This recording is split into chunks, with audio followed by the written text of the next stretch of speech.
Hi there, I'm Matt Gemmell, a novelist from Scotland. Each week I write a mini story and send it out for free via email. The series is called Once Upon a Time and includes science fiction, horror, and more. You can subscribe on my site to get these stories in your inbox every Monday. I hope you'll sign up and also check out my novels. For now, I'm going to read you one of the stories in this series. This is story number 3 in the Once Upon a Time series, and it's called Reading Time. The problem with time isn't time itself, it's the consequences. The physics surrounding it, and the corresponding repercussions. But I'm getting a little ahead of myself. What does time mean to you? To me, it's just another consequence of physics, and I don't claim to be an expert on that either. Time is change, and measuring it is really just measuring other things in a unified and abstract way. It's not a force, or a dimension, or even really a property of anything. It's just this really useful way of keeping track of the stuff that's happening. People say that time has passed, but what they're really saying is that Earth has spun a bit and moved a bit, and so the position of the sun relative to us has changed. It's become afternoon or evening because of those things. Time hasn't done anything at all, because time is optional. For me, at least. For you, it's as mandatory as it is for everyone else. You're eternally trapped in the present instant, moving inexorably forward, held frozen in a cage you can't even perceive. But I can. I first discovered that time is optional when I was a much younger man, in circumstances somewhat more prosaic than such an event rightfully deserves. Suffice it to say that I was drunk, and sitting on the edge of a pavement with my feet splayed in the gutter, shivering in the 2 a.m. cold because I'd misplaced my jacket, and simultaneously cursing the universe and weighing up the pros and cons of some late-night junk food. I think the lack of inhibitions just opened something up, and I really looked at the scene around me. There was a girl in heels that were far too high, clinging to her boyfriend's elbow for balance.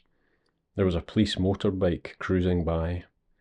There was an old woman improbably pulling her little shopping cart at that late hour. And there was the fattest pigeon I'd ever seen, pecking fruitlessly at an empty wrapper for a cereal bar. The weather had been rainy earlier, and everything looked either greasy or glowing depending on your mood.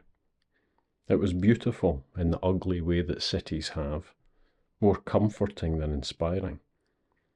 As I looked at it, I had a flash of insight that while so much had changed and would continue to change in the future, this particular location would always be there, independent of the dressing that humans placed on top of it.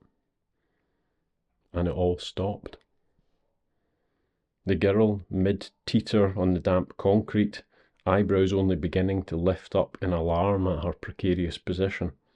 The police officer on the bike, checking his mirrors to keep her legs in view instead of assuring his own traffic safety. The old woman, scratching the massive lines around her left eye with the unself-consciousness of someone who knows they're all but invisible. The fat pigeon, driven by either relentless optimism or just plain stupidity, seeking food where none remained. All held in place, trapped in a moment that was no longer advancing. The strangest part at first was the sudden lack of noise, like pressing the mute button on a remote control. The sudden cut-off of all sound is like a sound itself. There's a sort of pop of absence, and your brain protests at the unnaturalness of it. Then there's the panicky sensation you get when your eyes are no longer tracking any movement at all, anywhere in your visual field. It's a claustrophobic feeling, somehow, even out in the open. You make the disturbing realization that everything we perceive is just an internally built model in our own minds, a theatre set. hiding a much more complex underlying reality. The real problem, though, is the inability to really move or do anything. Those consequences of physics I was talking about earlier. As it turns out, moving around with time frozen in place, say to steal from someone's wallet or escape from a bore at a party, or even just skip to the front of a queue, isn't possible. It would create a huge problem when time moves forward again, because you'd have displaced a whole lot of air and shifted heat around and instantaneously altered the local mass of the area you're in, and probably a million other things. Those would all have bad effects when everything is unpaused, and the universe's way of dealing with that is to just not make them possible in the first place. So it's as if I'm paused too, in a way, except that I'm fully aware. I suppose it's more like a cosmic straitjacket. No superhero stuff. No being in two places at once. Not even the occasional free item from the Apple Store, alas. One of the only things I found it useful for is just getting some time to myself, and particularly for reading. Oh, I can't turn the page or press the relevant button on the e-reader, but I can at least look at and comprehend text. So if I haven't had much spare time that day, and I want to get some serious reading done before bed, I just stop time once I've opened my book. Read a page, unpause and flip to the next page, pause and read on, and so forth.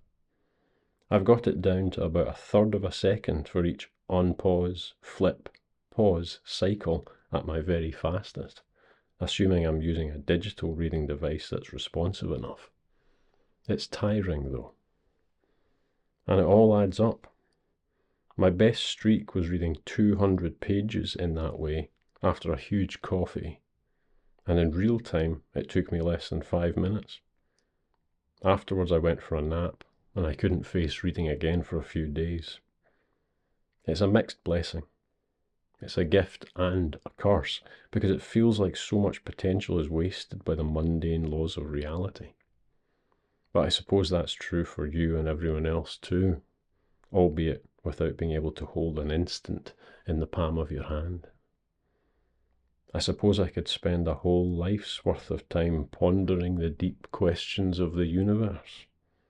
I could devote myself to philosophy, or personal reflection, or something worthwhile. A way to really use these intermittent eternities within my own mind.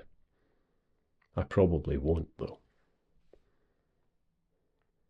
At most, I'll maybe finally get around to blasting through all the Pratchett books, or maybe the other Dune installments. I suppose there's also the classics too. When you can stop time, you have a lot of options for reading material. But how I wish I could just be online instead. Thanks for listening to this story. You can also find it on my site in written form if you'd like to read it yourself. Remember to sign up to get these stories via email each week for free, and I hope you'll check out my novels too. Also remember to like and subscribe to these videos. Have a great day, and I'll talk to you again soon.